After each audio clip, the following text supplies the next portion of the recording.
주가라는 거는 정말 얼마나 합리적인지에 대한 그런 논란이 오래전부터 있었거든요. 시장이 사실 어느 정도는 합리적으로 움직이는 것 같다라는 생각은 아마도 시장에 참여하는 사람들은 대부분 다 할 거예요. 그렇기 때문에 시장 가격이 주로 옳다라고 생각을 하게 되는데, 때로는 시장은 항상 거품과 과열, 폭락 이런 과정을 거치면서 사람이 참여하고 있기 때문에 인간의 감성에서 나오는 여러 가지 증폭들을 보여주기 때문에 가격이 항상 옳다라고 말을 할 수는 없는 게 되는 거거든요.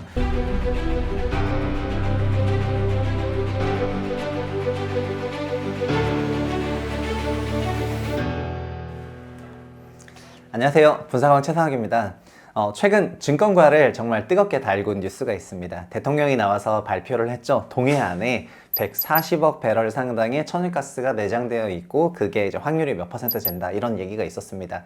그리고 주식시장에서 특별했던 거는 그런 뉴스가 나오고 나서 한국가스공사 주가가 6월 3일에 무려 상한가를 기록을 했는데, 저 역시 유틸리티 섹터를 굉장히 오랫동안 봐왔던 입장에서 이렇게 무거웠던 에너지 기업의 주가가 단 하루 만에 뉴스로 이렇게 상한가를 기록하는 것을 보면서 정말 많은 좀 충격을 받았고요. 그리고 그 이후에 여러 차례 피크아웃과 관련된 논란 중에서 한국이 산유국이 된다면 피크아웃과 관련한 여러 가지 시나리오들이 달라지느냐, 이런 질문을 받았을 정도로 많은 사람들이 이 뉴스에 관심을 갖고 있는 것을 알게 되었습니다.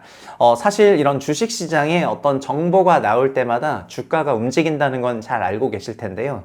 그렇게 함으로써 자연스럽게 그 주가라는 거는 정말 얼마나 합리적인지에 대한 그런 논란이 오래전부터 있었거든요. 그런데 이런 주식시장에 대한 주가에 있어서 어떤 누군가는 그 주가가 좀 말도 안 되는 가격인 것 같다라고 생각하는 사람도 있고, 또 어떤 사람은 주식 주가라는 거는 항상 합리적이다, 이런 생각들을 해오던 것이 이런 경제학이라든가 시장의 전반적인 역사였습니다. 그런데 이 시장에는 50년이 넘는 그런 좀 캐캐묵었다고도 할 수 있지만 그런 심대한 논쟁이 있는데, 바로 주식시장이 얼마나 효율적으로 이런 정보들을 잘 반영하고 있는가, 이런 논란이 있거든요. 그래서 오늘 분석왕에서는 이 가격과 가치에 대한 짧게는 반세기, 그리고 길게는 250년 넘는 기간에 있었던 그런 가격 가치 논란에 대해서 알아보도록 하겠습니다. 가격과 가치에 대한 그런 고민은 경제학의 역사와 함께 시작을 했습니다. 그래서 애덤 스미스의 국부론을 보면은 거기서도 가치에 대한 얘기가 나오거든요. 애덤 스미스는 어떤 재화와 서비스의 가치가 두 가지로 쪼개진다고 생각을 하고 있습니다. 첫 번째는 자기가 사용했을 때의 사용가치, 그리고 두 번째는 그것이 시장에서 거래될 때의 교환가치, 이렇게 두 가지로 설명을 하고 있거든요. 근데 사용가치와 교환가치를 가장 극적으로 드러내는 예를 그는 책에서 물과 다이아몬드로 얘기를 하는데요. 물 경우에는 사용가치가 굉장히 높지만 교환가치는 사실 굉장히 낮은 그런 제품 서비스가 되는 거고요. 반대로 다이아몬드 같은 경우에는 본인의 사용가치가 없진 않지만 사용가치 대비 엄청나게 높은 교환 가치로 거래되는 그런 대표적인 제품 서비스가 되겠습니다. 그래서 그는 어떻게 어떤 특정 제품과 서비스가 사용 가치 대비 높은 교환 가치를 갖는가에 대한 그런 고민을 하게 되거든요. 그래서 과거의 경제학자들은 이런 가치가 어디에서부터 오고 높은 교환 가격은 도대체 어떤 걸로 합리화될 수 있느냐를 가지고 수백 년에 걸쳐서 여러 가지 논쟁을 하게 됩니다. 이것이 가치와 가격 간의 200년 넘는 그런 논쟁이 되겠습니다. 근데 전반적으로 고전 경제학자들은 이런 가치는 결국은 어떤 생산 과정을 통해서 만들어지기 때문에 가치의 근원이 생산에 있다라고 생각을 하게 되고, 생산을 하는 거는 당연히 노동자들이었기 때문에 노동이 어디선가 가치를 주는 것 같다라는 그런 생각을 한 것이 고전 시대의 경제학자가 되겠습니다. 사실 고전 시대 이전의 경제학자들은 생산에서 어떻게 가치가 만들어진다기보다는 가치라는 거는 뭔가 땅에서 이렇게 농작물이 자라나는 것처럼 가치의 기원은 땅에 있다라고 한다거나, 아니면 애덤 스미스 이전의 경제학에서 가치라는 거는 혹은 그 나라의 부라는 거는 어떤 금화라든가 이런 것들에 있다라는 생각들을 했었거든요. 그러다가 고전주의 경제학부터 근본적으로 달라진 거는 어떤 그 나라의 가치라는 거는 결국 만들어내는 그 과정에 있으면서 이런 것들이 이제 현재 주류 경제학으로 바뀌게 되거든요. 자연스럽게 이 사용 가치 대비해서는 그 교환 가치, 즉 시장에서 거래되는 가격에 관심이 가는 것이 많은 사람들의 그 고민일 수밖에 없었는데요. 이 교환 가치의 적정성을 가지고 그래서 그 이후에도 많은 여러 경제학 경제학자들의 얘기들이 쭉 나오게 됩니다. 그러다 여기다 어떤 분기점이 나오게 되는 거는 아마도 이제 완전 현대적인 지난 50년 동안의 시장에 있어서 가장 큰 영향을 줬던 논리 중에 하나가 1965년에 유진 파머라고 하는 그런 교수가 발표했던 효율적 시장 가설 이론이 되겠습니다. 그래서 시장에서 거래되는 많은 어떤 제품과 서비스의 그 움직임은 결국 주가와 같은 그 움직임은 랜덤하게 움직이고 시장은 어떤 정보를 실시간 타이트하게 합리적으로 반영을 하고 있기 때문에 사람들로 하여금 그 시장에 있는 어떤 제품과 서비스가 늘 어떻게 보면 이상적인 가격이라고도 할 수 있고 그로 인해서 그 자산을 사고 파는 데 있어서 어떤 초과 성과를 지속해서 낼 수 없다라는 굉장히 도전적이고 논쟁적인 주제의 그 효율적 시장 가설 이론을 발표를 하게 되거든요. 그럼 그 이론은 자산 시장을 바라보고 있었던 많은 사람들에게 어떤 생각을 줬었냐면은 종전에는 어떤 주식이나 부동산 혹은 여러 가지 상품 시장에 대해서 잘 알고 있고 지능이 높고 이거에 대해서 경험이 많은 사람들이 시장에서 어떤 초과 성과를 낼 수 있다는 거를 어느 정도 받아들이고 있었는데 유진 파머의 효율적 시장 이론은 어떤 사람이 그 정보에 대해서 잘 알고 있다고 하더라도 경험이 많다고 하더라도 그 사람이 지속해서 반복적으로 시장에서 초과 성과를 내는 것은 불가능하다라는 것을 수학적으로 보여버리게 되거든요. 그러니까 자연스럽게 이런 유진 파머의 주장은 소위 월가라든가 아니면 여러 펀드 매니저들에 대한 그런 존재 자체를 건드려 버리는 주장이었기 때문에 이런 부분에서 자연스럽게 굉장히 논쟁적인 주제로 발전을 하게 됩니다. 저희가 가치에서부터 효율적 시장 이론까지 왔지만 사실 가치가 어떻게 가격이 됐는지는 중간에 한계 효용 이론을 거치면서 이렇게 넘어오게 되지만요. 요거까지 얘기하면은 완전히 우리 영상이 무슨 경제학에 대한 그런 이론이 되는 거기 때문에 좀 더 실질적인 부분을 다룬다고 한다면은 효율적 시장 이론부터 현재 가격 가치를 바라보는 그런 관점부터 말씀드렸다고 보시면 될 것 같아요. 그래서 유진 파머의 등장 이후에 이 이론은 엄청나게 도전을 받게 되는데 종국에는 65년의 그 논문을 반박하는 데는 정말 엄청나게 오랜 시간이 걸리게 되고요. 그리고 이 논문을 반박하는 또 한 명의 전설적인 인물이 나오게 되는데 그 인물이 바로 로버트 슐러였습니다. 로버트 슐러는 우리가 S&P KCN 슐러 지수, 요즘에 연준에서 물가를 얘기할 때 항상 주거비가 끈적끈적하다라고 말할 때 그 주거비 지수를 만들었던 케이스와 슐러라는 두 명의 교수가 합작으로 만들었던 게 주거비 데이터였는데요. 로버트 슐러는 그거를 1980년대에 만들었고 그리고 이후에 개인적으로는 그 S&P에 매각을 하고 난 자금을 가지고 뭐 섬도 매입하고 이렇게 굉장히 행복하게 사셨다고 합니다. 근데 이 로버트 슐러는 경제학적으로 보면은 약간 주류 시카고 학파와 같은 그런 주류 경제학파가 아니라 어느 정도 케인지안에게 영향을 받았던 그런 분이라고 할 수 있는데요. 그래서 자연스럽게 이런 케인지안류 경제학파들은 역사주의라든가 제도주의라든가 혹은 실증적인 부분을 굉장히 중시했기 때문에 로버트 슐러는 유진 파머의 논문을 보고 굉장히 이상하다라고 생각을 하게 되었다고 하죠.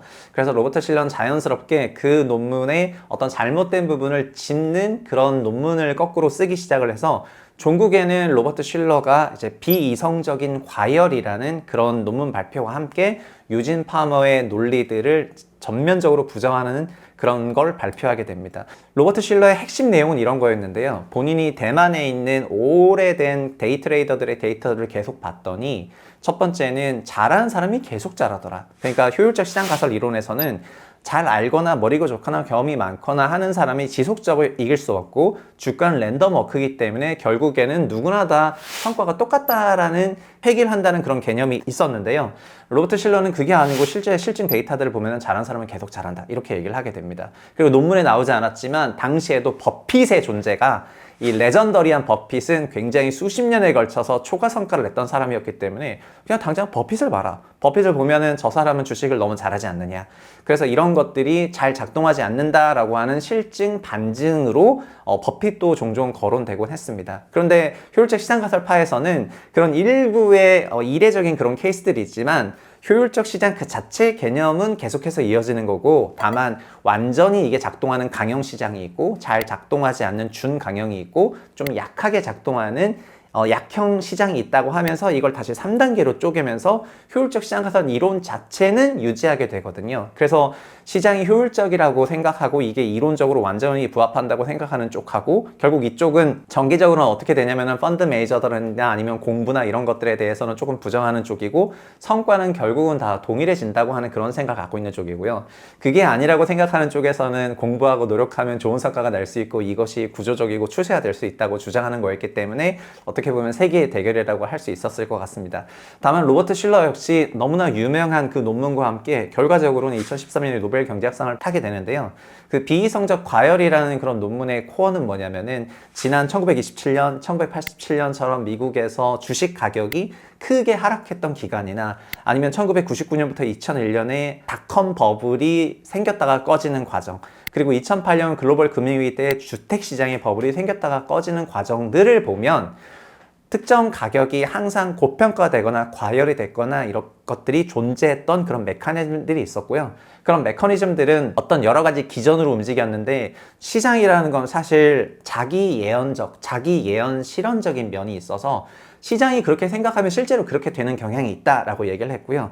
그리고 어떤 자산 가격이 버블로 가는 그런 과정에서는 미디어가 온통 그 얘기를 재생산하기 때문에 미디어의 영향을 받은 정보들이 시장에 있는 참여자들의 생각을 다시 한번 건드리면서 이것이 자기 실현적 예언으로 가는 그런 과정이 있고, 이게 과거에도 항상 반복됐다 이렇게 말을 하거든요. 그래서 과거에 어떤 특정 자산 가격이 버블로 가는 과정에 특정 패턴이 계속해서 반복해서 나오고, 그리고 그게 꺼져 나가는 걸 보면은 시장이 항상 합리적으로 정보를 잘 반영한다는 것이 아니라 어떤 잘못된 정보가 거품으로 치닫게 되고, 그런 거품이 99년, 2001년에 있었던 것처럼 2008년에도 있었다라고 발표를 하게 되면서 쉴러는 나중에 실증 경제학자로서의 그런 엄청난 명성을 얻게 되는 게 있습니다. 그래서 시장에서는 결국 이 둘이 한참 열심히 싸우게 되고요. 그리고 로버트 실러뿐만 아니라 행동 경제학을 발표했던 그런 세일러 교수 같은 사람도 빅숏이라는 영화를 보면은 그의 여러 가지 얘기들이 나오게 되는데요. 이 두 가지 세력이 한참 대결하다가 결국 판정은 어떻게 됐느냐? 2013년 노르웨이 할리먼에서는 노벨 경제학상을 발표를 하게 되는데, 유진 파머를 수상을 하고 효율적 시장 가설 이론을 발표했기 때문에 경제적인 업적이 있다고 평가를 하고요. 동시에 효율적 시장 가설 이론을 정면으로 비판하면서 비이성적 과열이라는 논문을 발표했던 로버트 실러도 동시에 수상을 하게 이르게 됩니다. 그래서 아마도 2013년 노벨 경제학상 수상은 마치 그 뉴스 이후에 어떻게 천동설을 주장하는 프톨레마이오스와 지동설을 주장하는 코페르니쿠스를 동시에 수상을 할 수 있느냐라면서 그런 엄청난 이제 논란 속에 그 해 경제학상을 발표를 하게 되거든요. 저는 2010년대부터 주식시장에 애널리스트로 들어와서 그때 금융투자 분석사나 투자자산 운용사 같은 자격증을 준비할 때 효율적 시장 가설 이론에 대해서 굉장히 공부를 많이 하면서 이 효율적 시장 가설 이론이 진짜 맞는 이론인가? 그럼 나는 금융시장에 들어와서 뭔가 자산운용업의 전문가로 일을 하려고 하고 있는데 내가 아무리 노력을 해도, 그 당시 굉장히 유명했던 여러 실험들이 있었거든요. 원숭이가 다트를 던지나 펀드 매니저가 종목을 고르나 수익률이 똑같다고 한다면 나는 결국 원숭이보다도 못한 그런 주식 수익률을 가지고 전문가를 해야 되는가? 이런 것들이 2000년대 초반에 효율적 시장 가설 이론을 증명하는 사례로 알려지면서 굉장히 공부하는 입장에서는 좀 현타가 왔었는데, 2013년에 둘이 동시에 수상시켜버리는 걸 보니까 이건 정말 어떻게 하라는 건지 그냥 어떻게 보면 양쪽 다의 손을 들어줬다 이렇게 할 수가 있을 것 같거든요. 그러면서 저한테도 굉장히 고민이 됐던 그런 주제였던 것 같습니다. 그런데 어떻게 보면 사실 이런 논쟁은 지금도 이어지고 있는데, 아마도 실증적으로 버핏에게도 이런 질문들이 엄청나게 갔었고요. 버핏은 몇 년 전에 주주총회를 통해 가지고 효율적 시장 가설 이론에 대해서 지지하는 세력들이나 혹은 그 생각이 어떠냐에 대해서 본인 생각을 밝혔는데요. 버핏은 시장은 어느 정도는 효율적으로 움직이는 것 같는데, 시장이 항상 효율적이다라고 생각하는 것은 그것은 이제 잘못된 생각이라는 그런 아이디어를 밝히게 됩니다. 시장이 사실 어느 정도는 합리적으로 움직이는 것 같다라는 생각은 아마도 시장에 참여하는 사람들은 대부분 다 할 거예요. 그렇기 때문에 시장 가격이 주로 옳다라고 생각을 하게 되는데, 때로는 시장은 항상 거품과 과열, 폭락 이런 과정을 거치면서 사람이 참여하고 있기 때문에 인간의 감성에서 나오는 여러 가지 증폭들을 보여주기 때문에 가격이 항상 옳다라고 말을 할 수는 없는 게 되는 거거든요. 그래서 지금 현재 보이는 어떤 자산 가격이 지금 현재의 어느 정도의 합리성을 반영하고 있지만, 이게 무조건 오른 가격이다라는 그런 생각은 안 하셨으면 좋겠습니다. 그리고 오늘 이 효율적 시장 가설 이론이나 혹은 비이성적 과열을 조금 다루게 되면서 어떻게 보면은 유진 파머가 금융시장에 영향을 크게 준 부분이 있는데요. 바로 뭐냐면 1970년대에 그의 주장은 미국에서 인덱스 펀드가 나오게 하는데 큰 영향을 미쳤습니다. 현재는 인덱스 펀드라고 하는 것이 굉장히 일반적이었는데요. 제가 주식을 처음 시작할 때만 하더라도 이게 너무 라떼 같긴 하지만 그때 인덱스 펀드라는 개념이 정말 없었어요. 그런데 이게 2008년 금융위기를 지나고 나면서부터 굉장히 커지기 시작을 했고 현재 미국의 빅4 자산 운용사들의 그 보유 운용 자산액이 40에서 50조 달러를 넘어설 정도로 블랙락, 피델리티, 스테이트스트리트 그리고 뱅가드 같은 그런 회사들의 인덱스들은 엄청 유명하거든요. 지금도 많은 사람들이 QQQ, TQQQ, SPY, VT 같은 여러 가지 ETF들을 사면서 수시로 그거를 거래하고 계실 건데요.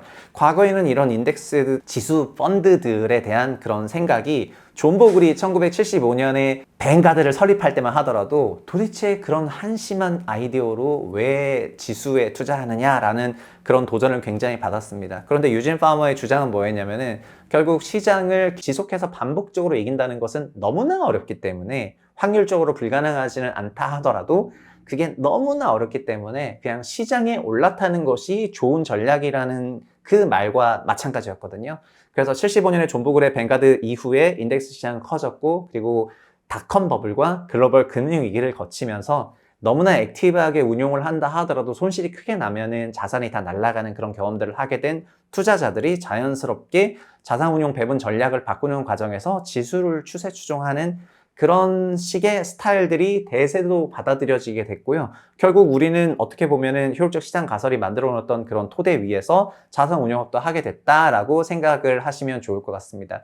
결과적으로 그는 충분히 노벨상을 탈 만한 그런 기여를 했다라고 생각할 수가 있겠고요. 다만 시장이 너무 100% 합리적이다라는 그런 생각보다는 자연스럽게 시장에서는 어떤 초과 성과를 낼 수 있는 그런 사람들이 여전히 존재하고 나 스스로가 그런 초과 성과를 낼 수 있는 사람인지 아닌지에 대한 그런 판단과 분석하에 투자 시장에 접근하셨으면 좋겠다 이런 말씀을 드리겠습니다. 저희 분석왕 진짜 자본주의 편에서는 자본주의와 경제학에 대한 여러 가지 얘기들을 할 건데요. 다만 우리는 경제학자가 되려고 하는 것은 아니거든요. 자산시장이라든가 이런 경제를 공부하는 이유는 아마도 현실적으로는 본인의 투자라든가 여러 가지 경제적인 행위를 하는 데 있어서 그런 근거를 찾기 위해서라고 보는 것이 좀 더 가까울 것 같습니다. 그리고 좀 더 일반적인 말을 빌리자면은 내 투자 성과를 높이기 위해서 경제를 공부한다라고 하셔도 될 것 같아요. 그러나 어떤 투자 성과가 단기적으로 너무나 높은 고성과 혹은 아니면 내 어떤 자산을 어떤 특정 자산에 완전히 몰입하는 이런 형태보다는 과거 250년의 현대 경제학의 역사에서 이미 상당히 오랜 기간에 걸쳐서 어떤 자산 배분, 어떤 전략, 어떤 경제학적인 이론들이 나왔는지를 같이 공부하게 된다면 지금 시점에 같이 발표되고 있는 여러 가지 상품들을 바라보는 시각도 좀 더 복합적일 수가 있고 여러 가지 층위로 대응을 할 수 있는 전략들이 나오기 때문에 진짜 자본주의에서는 그래서 현실적인 얘기와 함께 이런 것들을 전달해 드릴 그런 목적이 있습니다. 그래서 분석왕 진짜 자본주의 편을 통해 가지고는 종전에는 주류 경제학이라든가 아니면 그런 부분을 조금 다뤘다면은 앞으로는 현재 실제 시장에서 나타나고 있는 여러 상품 시장 그리고 자산 시장에 대한 얘기를 더 긴밀하게 해줄 그런 생각이 있고요. 네이버 프리미엄 컨텐츠를 통해서도 이런 내용들을 전달해 드릴 거고 앞으로 영상에서도 실제 투자에 도움이 되는 그런 영상들을 많이 만들어 내도록 하겠습니다. 구독, 좋아요 부탁드리고요. 다음 시간에도 좋은 내용으로 찾아뵙도록 하겠습니다. 감사합니다.